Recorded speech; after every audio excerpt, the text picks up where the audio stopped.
നമസ്കാരം. പ്രധാന വാർത്തകൾ.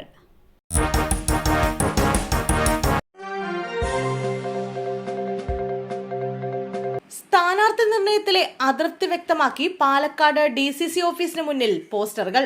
തെരഞ്ഞെടുപ്പ് തോൽവിക്ക് പിന്നാലെ സ്ഥാനാർത്ഥി നിർണയത്തിലെ അതൃപ്തി വ്യക്തമാക്കി പാലക്കാട് DCC ഓഫീസിന് മുന്നിൽ പോസ്റ്ററുകൾ.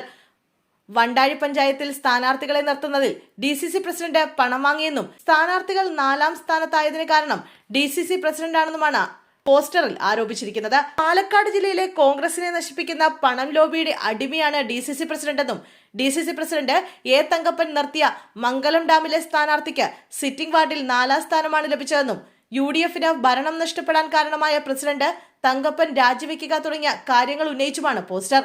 DCC ഓഫീസിന്റെ മതിലാണ് പോസ്റ്ററുകൾ പതിച്ചത്. കാർ യാത്രക്കാരനെ ആക്രമിച്ച് 2 കോടി രൂപ തട്ടിയ കേസിൽ സൂത്രധാരൻ അറസ്റ്റിൽ. മലപ്പുറം തെന്നലയിൽ കാർ യാത്രക്കാരനെ ആക്രമിച്ച് 2 കോടി രൂപ തട്ടിയ കേസിൽ സൂത്രധാരൻ അറസ്റ്റിൽ.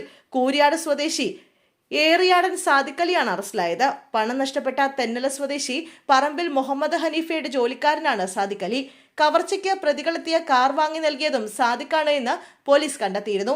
കവർച്ചയ്ക്ക് പിന്നാലെ ഒളിവിലായിരുന്നു സാദിഖലി. ഓഗസ്റ്റ് 14-നായിരുന്നു തെന്നല സ്വദേശികളുടെ പണം തട്ടിയത്. ഓഗസ്റ്റ് 14-ന് രാത്രിയിലാണ് പ്രവാസിയായ തെന്നല സ്വദേശി മുഹമ്മദ് ഹനീഫ് സഞ്ചരിച്ച കാറ് തടഞ്ഞു നിർത്തി ആക്രമിച്ച് 4-അംഗ സംഘം 2 കോടി രൂപ കവർന്നത്. കവർച്ചയ്ക്ക് ശേഷം കടന്നുകളഞ്ഞ സംഘത്തെ പിന്തുടർന്ന് പോലീസ് ഗോവയിലെത്തിയിരുന്നു.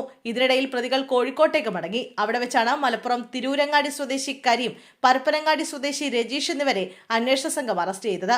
ഇവരിൽ നിന്നും കിട്ടിയ വിവരമനുസരിച്ച് തിരൂരങ്ങാടി, പന്തരങ്ങാടി സ്വദേശികളായ ഒരാളെയും പോലീസ് കസ്റ്റഡിയിലെടുത്തു. ആക്രമിച്ച് പണം കവർന്ന 4 പേരും കൊട്ടേഷൻ സംഘമാണെന്ന് പോലീസ് കണ്ടെത്തി. ഇവരുടെ ചോദ്യം ചെയ്യലിലാണ് നടന്നത് കൊട്ടേഷനാണെന്ന് പോലീസിന് വ്യക്തമായത്. തുടർന്ന് നടത്തിയ അന്വേഷണമാണ് സാദിഖലിയിലേക്ക് എത്തിയത്. കൈക്കൂലി കേസിൽ കുടുങ്ങി ജയിൽ DIG. തടവുകാരിൽ നിന്നും കൈക്കൂലി വാങ്ങി ജയിലിൽ സൗകര്യങ്ങൾ ഒരുക്കിയെന്ന ആരോപണത്തിൽ ജയിൽ DIGക്കെതിരെ കടുത്ത നടപടി ഉണ്ടായേക്കും. ജയിൽ ആസ്ഥാനത്തെ DIG MK വിനോദ് കുമാറിനെതിരെ വിജിലൻസ് കേസെടുത്തതിന് പിന്നാലെയാണ് ഗുരുതര വിവരങ്ങൾ പുറത്തുവരുന്നത്. TP വധക്കേസിലെ പ്രതി കൊടിസുനി അടക്കം തടവുകാർക്ക് പണം വാങ്ങി ജയിലിൽ സൗകര്യങ്ങൾ ഒരുക്കിയെന്നും പലർക്കും പരോൾ അനുവദിച്ചെന്നുമാണ് കണ്ടെത്തൽ. 12 തടവുകാർ കൈക്കൂലി നൽകിയതായി ഇതിനകം ഉറപ്പിച്ചിട്ടുണ്ട്. പണം വാങ്ങി ജയിലിൽ ലഹരി എത്തിച്ചോ എന്നതും അന്വേഷണം നടക്കുന്നുണ്ട്. ജയിൽ DIGക്കെതിരായ റിപ്പോർട്ട് വിജിലൻസ് സർക്കാരിന് കൈമാറും. റിപ്പോർട്ട് പരിശോധിച്ച ശേഷം MK വിനോദ് കുമാറിനെ സസ്പെൻഡ് ചെയ്യുന്ന അടക്കമുള്ള നടപടികളിലേക്ക് സർക്കാർ കടന്നേക്കുമെന്ന സൂചനയാണ് ഇപ്പോൾ പുറത്തുവരുന്നത്.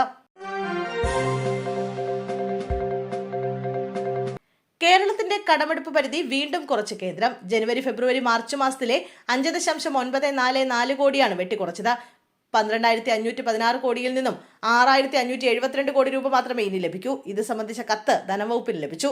കിഫ്ബിയും പെൻഷൻ കമ്പനിയും അധിക തുക വായ്പ എടുത്തുവെന്നാണ് കേന്ദ്രത്തിന്റെ വാദം. തീരുമാനം തെരഞ്ഞെടുപ്പ് വർഷത്തിൽ വൻ പണച്ചെലവിന് ലക്ഷ്യമിട്ടിരുന്ന സർക്കാരിന് പ്രതിസന്ധി ഉണ്ടാക്കും.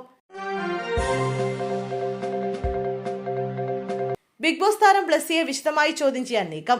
വൻതോതിലുള്ള ഓൺലൈൻ സാമ്പത്തിക തട്ടിപ്പ് കേസിൽ ബിഗ് ബോസ് താരവും യൂട്യൂബറുമായ ബ്ലസ്സിയെ വിശദമായി ചോദ്യം ചെയ്യാൻ ക്രൈംബ്രാഞ്ച് ഒരുങ്ങുന്നു. ടെലഗ്രാം വഴി ജോലി വാഗ്ദാനം ചെയ്ത് തട്ടിയെടുത്ത പണം ക്രിപ്റ്റോ കറൻസികളാക്കി വിദേശത്തേക്ക് കടത്തിയെന്നാണ് ബ്ലസ്സിക്കെതിരായ പ്രധാന കണ്ടെത്തൽ. പ്രതിയെ കൂടുതൽ ചോദ്യം ചെയ്യുന്നതിനായി 2 ദിവസത്തിനകം പ്രത്യേക അന്വേഷണ സംഘം വീണ്ടും കസ്റ്റഡി അപേക്ഷ നൽകും.